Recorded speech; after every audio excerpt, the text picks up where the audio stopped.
everyone. So this is Don. He's going to be talking he's on the Ansible community and partner engineering team at Red Hat. His talk today is going to be how the team opened up Ansible documentation infrastructure to the community. So over to you, Don. Thanks. And with that, I'll just skip to the next slide. And I'm giving this talk, but I want to give credit where it's due. It's the work of several people. You know, open source is really profound, and that we get to collaborate with people over time and distance, and there are really like a lot of people that were involved in this. So, you know, these are kind of the main ones that came to mind when I was looking back and thinking about who all was involved, but probably going back into the history of Ansible documentation, there are quite a few more. So, I'm just going to start. This is going to be kind of a rambling talk. I've got like over 60 slides. I know we've got 50 minutes, and I didn't prepare any speakers notes. It's just, we're going to go through stuff. So I might ramble. If you have questions along the way, that's cool. Shout out. So let's go. So I joined the Ansible team in May 2022, and back then, this is a snapshot from the web archives, and you can see that there were three separate kind of like cards as the entry points on like docs.ansible.com. I was actually going to leave Red Hat at the time and just go to this like startup, like I had friends and we were kind of talking about stuff and like, hey, you know, we're putting the band back together, come join us. I was like, yeah. And then I realized I didn't want to leave Red Hat because, you know, great people, and it had taken me years to get in there, and the opportunity to join Ansible came up, and I started, like I guess most people, looking at the docs and trying to figure things out. I'm like, what is Ansible?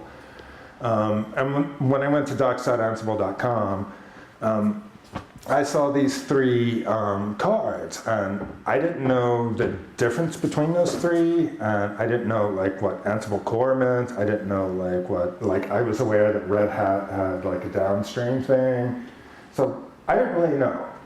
And this was the first thing that struck me, that you have this like, it just creates a barrier to entry when you have these things kind of mixed up, right? And like, I think these entry points make sense to people like internally at Red Hat, but to the community, it just creates friction and it creates a barrier. And that was one of the things we wanted to break down. We also had lots of fragmentation. There were doc sites all over the place. All the projects like Lint, Galaxy. There were some markdown files in the AWX repo that were just kind of like developer level things, and you know, trying to piece it all together. And you know, different read the docs projects that were all in different namespaces, and they all had different looks and feels, so you couldn't like really trust the content, I suppose. It's like, is this a Red Hat managed thing? Because you start looking at it, you'd find like mirrors of like docs.ansible.com, and you can't like, you know, you don't know what to trust. You don't know if this is an official kind of project thing, or, you know, you just have to like navigate all that fragmentation yourself, which is not an ideal experience. And when we started getting into the actual doc builds, back when we started with this as well, everything was in the Ansible repo and GitHub. And of course, like Ansible, like, you know, running on all the different like platforms and systems, are like a load of tests that run in like Azure pipelines. So if you made like a small change that was just like, you know, just a change to a text file, an RST, it had to pass that matrix of all those like different Python versions, different OSs and like distros, and just a lot of overkill. And it was unnecessary. It was also like really wasteful because, you know, Azure pipelines aren't cheap, and you know, it takes resources to run those things, and like, you know, checking some how some straight up like plain text runs on like free BSD is unnecessary. But that also meant, the core CI and some of the community doc initiatives, just we're all pulling in the same direction, but things just kind of bump into each other. And that was one of the problems we had with a lot of the docs. Like we wanted to do like Hacktoberfest, because in the community, documentation updates and documentation contributions are a great way to attract people. A lot of people will make their first contribution to Ansible to the documentation. They might notice a typo or just something that's not quite right, so they'll fix it. But then it, will sit there and, you've got to like, things will, you have to like, someone needs to go in and kind of kick CI off sometimes, or, it's just really inefficient, and created some conflict. There was also a lot of manual work going on, like for all the backports. So, work would get committed to Devil, and then you'd want it backported to the respective branches where it had applied, and that was a manual process. Sandra from the team would just go through and just create these backportapalooza PRs, just with everything cherry-picked, and then again running on AZP, it just also open to human error. And then finally, and last but not least, the main thing we really wanted to solve was making sure that community maintainers who contributed so much time and knowledge and skill to Ansible and Ansible documentation, they get locked out of the full release process. So, the Ansible community package docs would get built in the core docs repo, but they wouldn't have access to it. They couldn't do the publishing. It would take a Red Hatter to go in and do all that on their behalf. So you would have we had efforts with Anrisha from our team as well, helping to go from just like documented processes to automation. And we wanted to get the documentation build and release included in that as well. So those were all the things that we were trying to address with this initiative. And we'll get into lots of twists and turns, but one of the main challenges that we faced was a really chonky Sphinx build. Who builds docs with Sphinx here from RSD? You tried, yeah.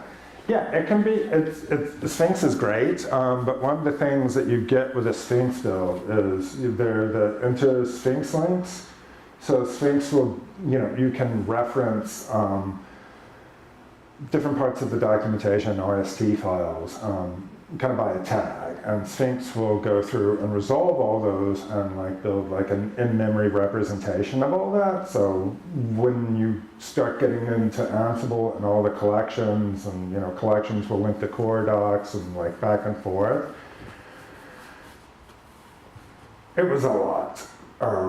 We'll explain a bit more, but I mean, we tried profiling it, and it was kind of one of those things where it is what it is. It's been like a lot of time like just banging against compiled regex, and it was just a beast of a build.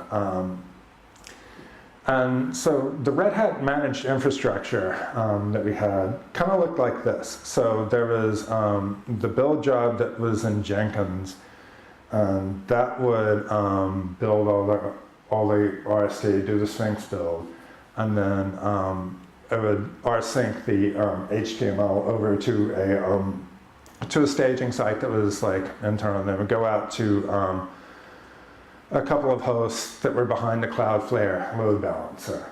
So that was the setup, and that's what that was the info behind docs.ansible.com. And of course, it all being Red Hat managed had that problem of being behind the firewall, so only Red Hatters could get access to those Jenkins build. But that also meant that, like, if you wanted, you couldn't see the logs of the Sphinx build. So, Felix, for example, one of the community contributors, would he does a lot of work on Ansible tooling that actually enables the builds and does a, but he couldn't see what was happening under the covers because just no access to the log. So even that was hidden, and being able to optimize that, it was hidden from the community. So yeah, the docs builds were going Jenkins pretty straightforward. You just had, the parameters that you could, where's my laser pointer? Okay, there it is. Can you guys see that okay? So yeah, you could build it to production, or we had a test site that you could, build experimental builds to, you just tell it the fork, the branch, and the language, and the version, and off you'd go. And it was a real chunk, like I said. Every time we tried to build it, I started by so how can we build this thing in the open? And looking at different options. And, we had talked about read the docs, but, initially, it was, I think these are still the resources you get, but 7 gig of memory was not cutting it. I needed at least twice that. Huge amount of RAM, it just, again, impossible. And we tried it on just the default GitHub runners. For a while, we thought about doing a custom runner on GitHub, but you have to install this client, and then I had to disable some crypto algorithms because it wasn't playing nicely. It was just wasn't confident about doing that, and then that would also run into other costs. And at the time, I remember we got in this conversation with Read the Docs about going from community builds into the business plan. And we were kind of having a conversation hey, we got the Sphinx build, and talking about how much RAM we would need, and can you give us this and that, and the number of concurrent builds. And they came back with pricing, which we love Read the Docs, make this stuff happen, but I think it was around $3,000 a month, which, you have to balance things, right? You get a budget, and I think my manager at the time was just I don't know.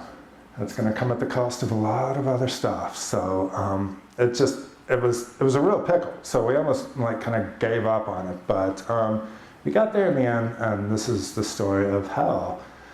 So yeah, we had that chonky build. I wish I'd included more cat slides in this too. I had the chonky cat there. So the first real part of this was how are we going to. If we want to do these builds and we're in the core repo and Ansible, and we're kind of butting into core CI, what are we going to do? How can we fix this? So there's this whole conversation, and what we came up with was the docs lift and shift. And it wasn't there were some other benefits to it, but I think it was primarily around positioning things so that we could move forward with the initiative to start doing public community builds of the docs. So the lift and shift, it was a couple of years ago, my sense of time has gone since COVID, but we basically moved everything, just the doc site, from Ansible into a new repo, Ansible documentation. And to do that, there were still some dependencies between the two. You couldn't just, throw everything over. So the core team helped us out with the ability to, there's a clone core script that's in the repo you can check out. I put all the links at the bottom, and these will be distributed if you want to see this stuff. But basically, there's a Python script that graphs the necessary bits of the Ansible core repo into the Ansible docs.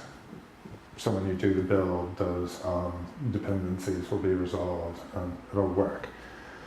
And with that, we were off to the races. and one of the first things we needed to do, and it was one of the most painful experiences I've had as a professional, was trying to figure out like all these like dependencies. So when we moved everything over, we had 2 different sets of requirements files. The first one was in test, and that was kind of the official, that was what was used for the build. If you look, you can see it was a really old Sphinx version, right? It's like 5.3. And we're kind of stuck with that. And it was like really hard to experiment with that and find a way to, we wanted to upgrade the Sphinx version to take advantage of like some of the performance improvements and like newer like bells and whistles that would come with Sphinx. And not be stuck with an ancient version. But we basically had those requirements. There weren't very many comments, and we weren't sure what some of them were doing. And we weren't sure why, there were some pins in there that we weren't sure like what was going on with that, how that pin came to be, and it was just kind of lost to history. And then we had a second set of requirements that was in the doc site path that were all things that I think like Felix and different people in the community would use when they were trying to do like local builds and doing experimentation. But a lot of it was also just people couldn't explain why some of those packages were in there. So we had to like our first step to, create, I guess, order out of chaos was to take on these dependencies. So what we wanted to do was, first and foremost, make sure that like we wouldn't break the builds and keep things stable, so we keep doing updates. We also wanted to make sure that we could create tested and relaxed dependencies. So like tested would be the ones we would use for like production builds, but we would have relaxed ones in case someone from the community wanted to play around and like add a new package or like change a pin somewhere and do some experimenting. We also didn't want to force anyone to installing pin dependencies, just because you should have the freedom and you should have a choice on like what you install in your environment. So we wanted to keep that, and we also wanted to make sure that like we could bump all the package versions automatically. A lot of it is because it's kind of a headache to like have to like bump package versions like manually, and like require like maintainers doing that frequently, and it's prone to human error. But we also wanted to make sure that we could bump packages kind of almost in like an atomic way, so like, quite frequently. So if they're like transitive dependencies that get updated and like the build breaks, you can go back and easily kind of figure out like what was breaking where. And what we came up with were a set of different there were constraints files that like we used to create different requirements files. So there's a base set of constraints for like all our known limitations for the transitive dependencies, and then like a base set of dependencies like Sphinx. And then we had another set of constraints for direct dependencies, and then we had a requirements file, and we used pip compile to create the full like to compile the requirements.txt file that like had all the packages of all the direct and transitive dependencies and like their versions, and then and there was a script to update that. We added some tooling later on that I'll show. But then when we had that, we were also talking about like how can we automate our testing for the docs, because we wanted to get like good CI going. So we settled on Nox in the end. There was maybe a little bit of a debate between Tox versus Nox, but we went with Nox because it's really flexible. It's a Python file, so like the standard library is right there. And this is, we didn't get all these like straight away. This is, I took a screenshot of, you know, what we have now. And you can see the ones with the stars, there's a linter, and then there's, you know, there's a session to clone the core repo in and like graph that on top and get those dependencies, and there some different checkers. There's one to check the docs build. There's a RST YAML lint that, you know, kind of does what it says, and then an RST check. And then a make session that generates the HTML. And then there are a bunch of other additional sessions that we run in CI, like the spell check. It was really nice. And we got we started adding into our CI and getting PR builds for the docs with, you know, good old read the docs. And that really set us on a path to have like much higher quality in both our builds and the content. And of course, like really convenient for contributors to be able to like preview their builds. We also added some documentation bots.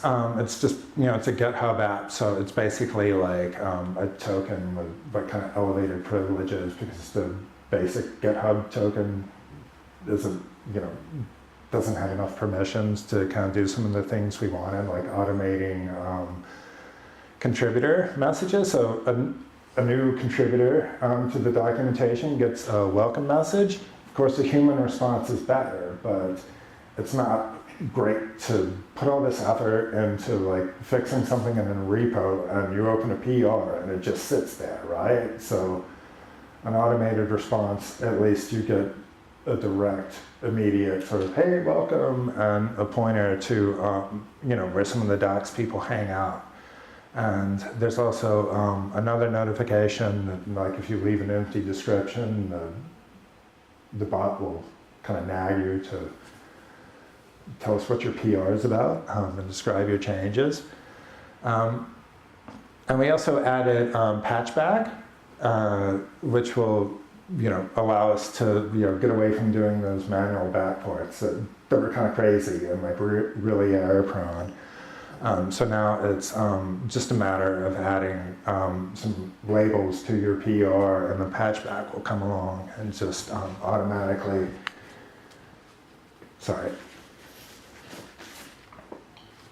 you know, create a branch, cherry pick, and then open a PR. And that makes the backports really easy. And it's also nice because like those backport-a-palooza PRs where like everything would kind of get squashed in together, and you know that meant it was hard to go back and see the get history and the other branches, and like just, you know, you have a bunch of like unrelated changes like squashed in. So that was a great change. So an open source surprise. I'm not really sure why I put that transition slide in there, but we'll just move on. So we'll get to that, but I don't know. So one of the first things that like I started doing, and like Nitz Mahone is back there and probably might remember this, working on the Ansible SDK, I was kind of like interested in just doing like a proof of concept, because we were kind of like, you know, how can we get like how can we solve that problem of all that fragmentation, and just get things under docs.ansible.com, and that's kind of what we wanted to do. So, and we had that like chonky Sphinx build, you know, so, you know, just kind of playing around with it, and you know, why don't we just add like a GitHub workflow that will like sync the docs over onto our host, and then, you know, we'll go out to like those closed, you know, the different hosts, and like, you know, whatever. But as you can see, there's like to do that I added some secrets. You know, there's an SSH key for, you know, and then the host name, and you know, then it would just like rsync to the good old like HTTP, you know, directory. But yeah, you know, adding those secrets and a repo, it's if we were going to do that and like do it over like several other repos, that just really kind of increases the attack surface, and just like putting SSH keys in repos, maybe not the best move. But not only that, like, have we done something like this? One of the great things about read the docs is, they provide like all those features for you, like the pre-R previews, and there's cross-project search, and a lot of like really nice bells and whistles. That if we want those things, like the choice is like move to read the docs, or do that yourself and like build your own. So I don't know. I just want to move to read the docs and not have to build our own stuff. So that was abandoned. But there was another point where we got the Ansible namespace on read the docs, and I was kind of worried that like, we wouldn't be able to get those Sphinx builds working. So for the that chonky Sphinx build. Sorry, I'm kind of like head cold and rambling a little bit. So we did actually found out, like I did get in touch with like the read the doc support guys. I was like, hey, do you know who actually has who has the Ansible namespace? Because it was just like somebody claimed it, and we wanted to put like everything under there, because in read the docs you can add things as sub projects. So I think we've lost. It's the heating of the... It's the heating of the... Can you guys see at the back? We lost it here too. Lost it there too? We lost everything. Oh, yeah, No, you just have to wait for 2 minutes okay. before we can turn it back on. Okay, well, I mean, I'll still, like, so we had that Ansible namespace that was in read the docs, and we knew somebody had it, but we didn't know who, and I was kind of asking around, so I just got in touch with, like, the read the docs support team. It's like, hey, can you tell me, just give me the GitHub username of whoever has this namespace, because we want to organize things. We want to have that top level namespace and read the docs. We're back. It's back. Well. It'll take some time. Yeah. Anyway, the read the docs support guys were really cool, and they were like, yeah, it's actually Matt Jones, who is like, that fan's not a good sign. Yeah. Okay. Well. Yeah, we'll keep going. Maybe it'll write itself in a minute. But anyway, so we found out, yeah, it's like Matt Jones. He's, he's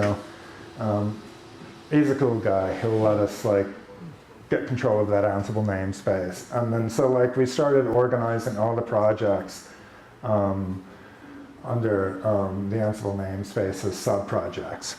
Yay, we're back. It's a little bit. Yeah, it'll get there. Okay, it'll get there. But yeah, so we created the Ansible ecosystem kind of dot page as a starting point, and having at least all the projects as sub-projects under the Ansible namespace meant we could get rid of that fragmentation. And we also started standardizing on the different themes. If you were Sphinx build, you'd use the Ansible Sphinx theme, or if you were Markdown, like most of the dev tools, you'd use the Markdown project that's based on MKDocs, and that gave us nice consistency in the look and feel, and then at least it got us kind of part of the way to where we wanted to be, where you could trust that the content was like an Ansible project, and start finding things more easily. But we still weren't there with the the community builds. But then we started getting back in about September 11th, 2023. I proposed that we start getting the core docs into the Ansible ecosystem and building there. And we wanted to keep them on docs.ansible.com as well because, I guess that's the official marker that, those are the core docs. So there was a lot of community conversation along the way, but we just started out proposing that we were going to do an evaluation. So we added a read the docs config to the devil branch, and that meant we could start doing PR preview builds and working away there. So this was the open source surprise I was going to say, talk about. In 2024, GitHub doubled the power for open source projects, and that just meant that we wouldn't need to do our own custom runner, and it gave us a way to solve the problem, and gave us a path forward to be able to build that, do that chonky Sphinx build somewhere other than Jenkins. So we started hacking on that. And the first thing I did was I created just the first workflow. And just really basically, we wanted to know, we wanted to do a workflow dispatch so you could trigger it manually. And then we just added several inputs. So, you would go into the actions tab and, the same thing like the Jenkins job. You would give it the, the name of the repo or the account, the branch tag, and then the version that you wanted to build. And of course, you need to what were you going to do? What kind of artifact were we going to produce? And it just seemed it's going to be HTML, but what are we going to do with that? So we created a tarball because that just seemed like the most logical thing to do.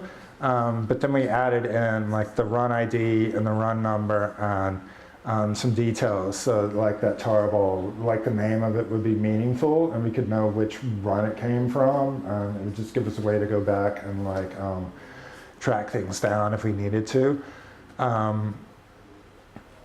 I forgot to say that the docs were built using the Sphinx build was called by make, and there were different targets in there because the core docs and the community package docs were built from the same source. So there's a make file that we're still kind of wrangling with, but that was the command. So it was pretty straightforward, and it worked, and it was great. That yay, we actually were able to build this thing in the open, and Felix can see the logs from everything that was happening, and just got a lot more visibility. But then we needed to decide how are we going to deploy this, because it's you got a tarball as an output and a GitHub action somewhere, that's great, but that doesn't get you to read the docs. So we decided to do the build and GitHub actions, and then we would just transfer over to two different different branches of a repo that we decided to put in the Ansible community org, and it's just package docs build. So we had one that would go to read the docs, which we called production, and then we decided to use GitHub pages to give us a test build. So we wanted to be able to reproduce everything that we had from the Jenkins build, and one of those were test builds. So if you want to just play around and evaluate some changes and see how it builds, that would give us a way to do it. So that's kind of the design that we went with. And so to do that, we created a separate deploy job. And just, so what we would do, you'd see it it needs the package build docs. And then, sorry. Yay, my clicker dropped. Okay, that's fine. Sorry, I'm a bit of a mess right now. That's fine.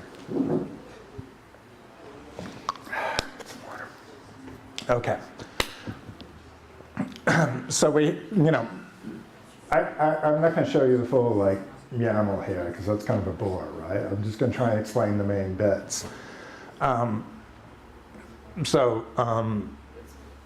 Yeah, we had run to production, and like there was the branch name and then the URL that it would go to, and that was used later on when you ran. You could actually see just the direct link from the summary page, and then of course like our GitHub, our GitHub pages URL, and then at the top you'll see. And this is going to be important later on, so I kind of want to get my clicker. That's not mine. I have to put the batteries back in, because of course that's going to happen. Hey, Andre.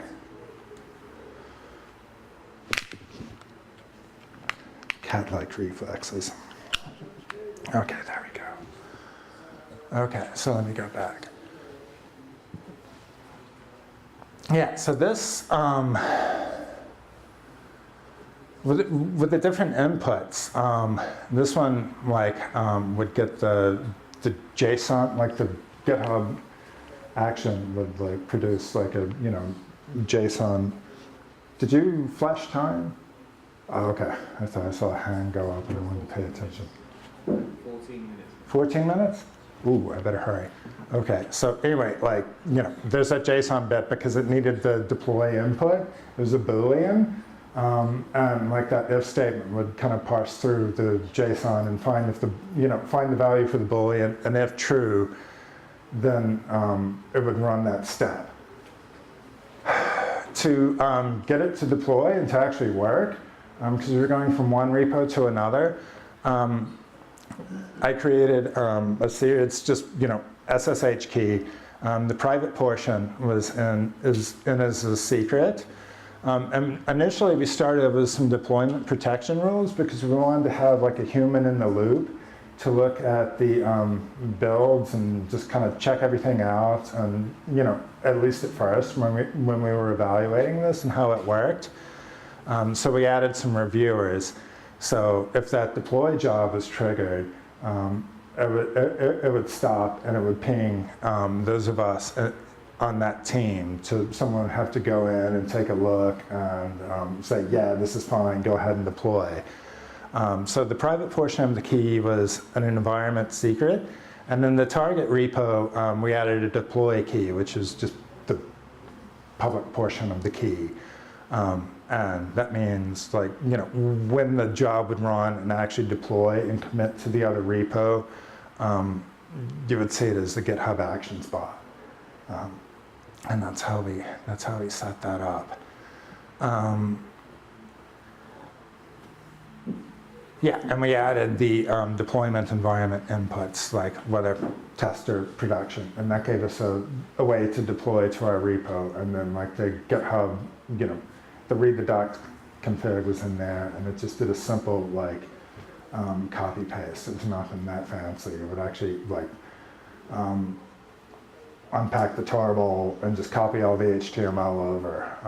We thought about actually going through like the GitHub API and pulling over the tarball and then unpacking it, but I don't know, it seemed a little more complicated, and it's really nice when you when you update, you can go, when there's a new build, you can actually, you get the git diff there, and you can compare the HTML files.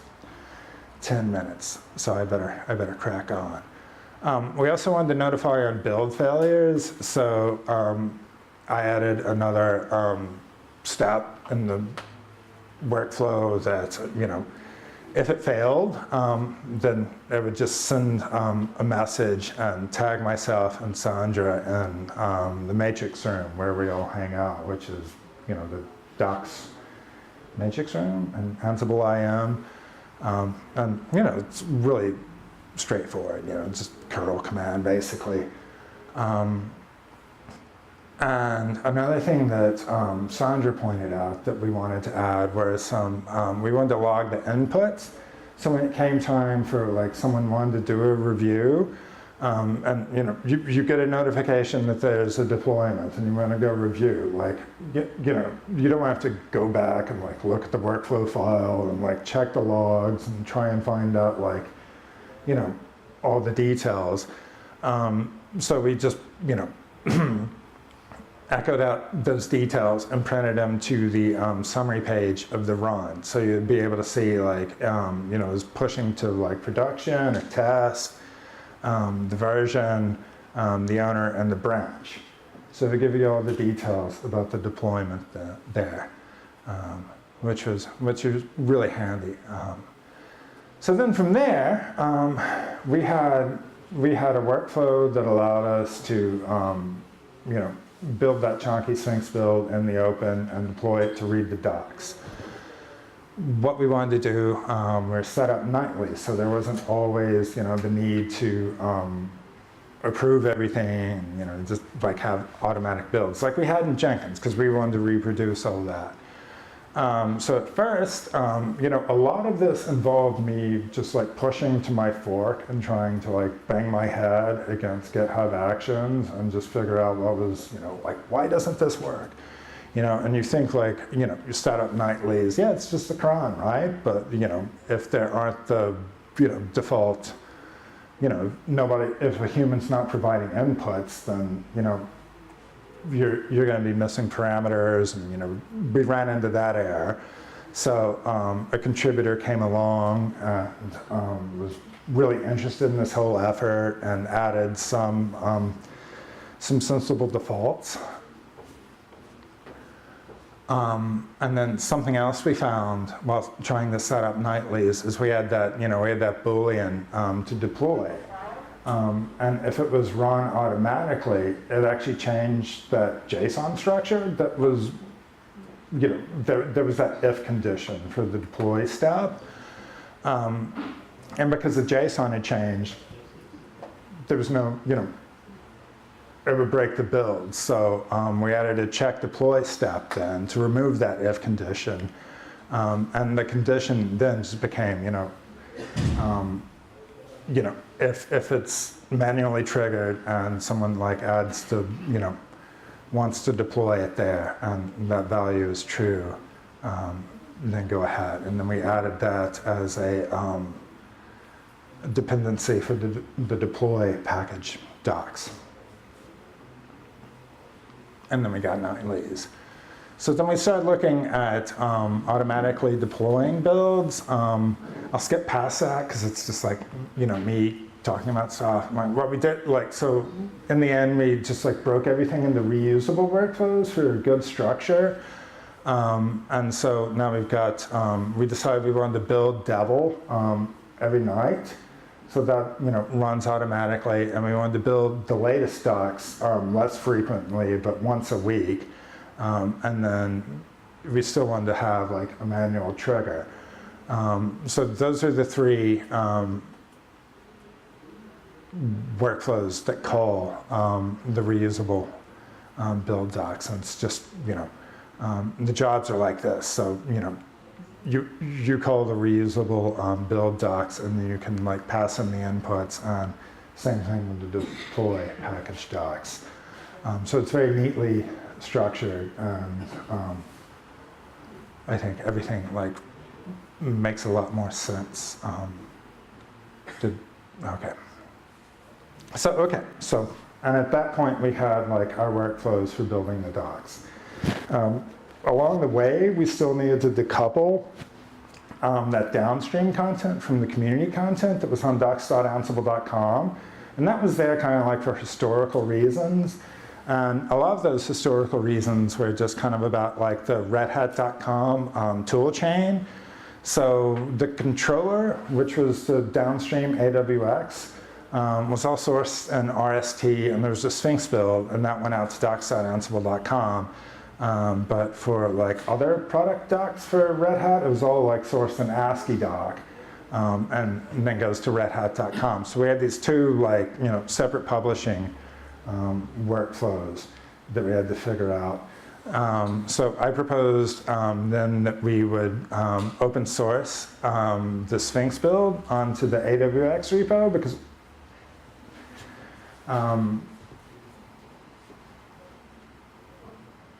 Yeah, for AWX, all the community documentation were just those markdown files that nobody was maintaining and that were more developer focused. So that was our first step, was just shifting all that kind of more upstream. But there was still the need to get those controller docs downstream. And I wanted to bring the workflows together, and for the sake of time, I'm going to skip over. What I wound up doing was writing a big playbook to do the conversion, and it was just like, this is kind of the heart of it, right? And it's not probably, it'd probably be better as like a bash script because, you know, there's no idempotency, and I don't know if it really makes that much sense as a playbook, but it ran, and like, we wanted to stick it in a GitHub workflow so somebody could just come along and like, you know, trigger and then like get the, you know, again, it would spit out like all the ASCII doc that had been converted from RST. And this is pretty much how we did it. And actually that command was like, we used pandoc to do it. And I don't know, it's just, this is why I love the Linux command line. Just, you know, it's such a natural, like easy kind of command. While reading the file, do this. And then you're done. So yeah, I wanted to talk more about it, but we'll skip on. So we also had to get a replacement subdomain for the product documentation because we're going to move like all the community docs to docs.ansible.com. But there were still like a lot of the controller docs that were on docs.ansible.com needed to stay up because they were supported, and you know, people would depend on them. And there were like tower docs that went back for ages, that were ancient. So we set up a legacy controller docs path on the web server, and actually got some great community feedback. We put this in the forum and we're like, hey, you know, this is what we're planning to do. We've announced it, and one of our contributors there, Todd, gave us some comments. It's like, hey, you've actually got like some deprecated like HTTPD parameters in here. You should fix that. Yeah, we should, but you know, that's the great thing about community, like super sharp people out there. So then we had to synchronize the release names. I was going to say a lot more about this, but basically the first time, this was kind of the first run, and like, you know, it was just like, you know, and like a big groovy script because it was in Jenkins. And the first time I ran it, I was like, the job went from like a few seconds, because it's just an rsync run, to being like several minutes. I was like, that's not right. So I actually just like went into my temp directory and tried to figure out the logic. Oh yeah, it's in a for loop, so it's just doing things like an excessive amount of time. So then, you know, fixed that, and we were good to go. Getting the, there's more to say about that, but basically we set up a new subdomain for the controller docs. Then we had all the redirects. I mean, like over 10,000. You know, like I came here to chew bubblegum and redirect web pages, and I'm all out of bubblegum. And there were a lot. There were like redirects going back years before the split to collections. And you know, you had like modules that would point you to the different collection, to the respective module in the collection. And we had like a bunch of redirects in another file that was for like restructuring. And so, you know, a lot of those were, yeah, broken. It was a big mess, and we needed a way to fix that. So what we did for like the pre-collection pages is we just like consolidated them down. And if it's just like anything that like matches this pattern, we're just going to send them to a collections.html page. And you know, you'll just have to, you know, we gave some good pointers, but it just meant that like we could collapse down like, you know, 10,000 plus rules into 3, which meant that we'd be able to reproduce that on read the docs. Which we did. So when we migrated redirects to read the docs, we had the top level project where we had some of those module redirects, and then within the sub project as well. I better skip on for the sake of time. We also added a TOML file and used a Sphinx extension to be able to generate redirects in that way. And it would make it really easy for contributors who wanted to restructure documentation pages to just add the redirect there, and it would generate stub files. And we used we just used like a Sphinx tag to do that conditionally. So you would only do it if like you we added another input. So if you want to generate the page redirects, then you have to tell it to do that. And that would keep it from cluttering people's file systems from doing a build and having all those redirect stubs created. And it would also keep them out of the core docs build, because those were coming from the same, still generated from the same make file, but the redirects were unneeded there. I also wrote some Python so we could test the URL redirect pages and make sure that like everything was working as expected, and it would just give you, the paths and then, the redirect target, and most importantly, the status. And then we flipped the switch.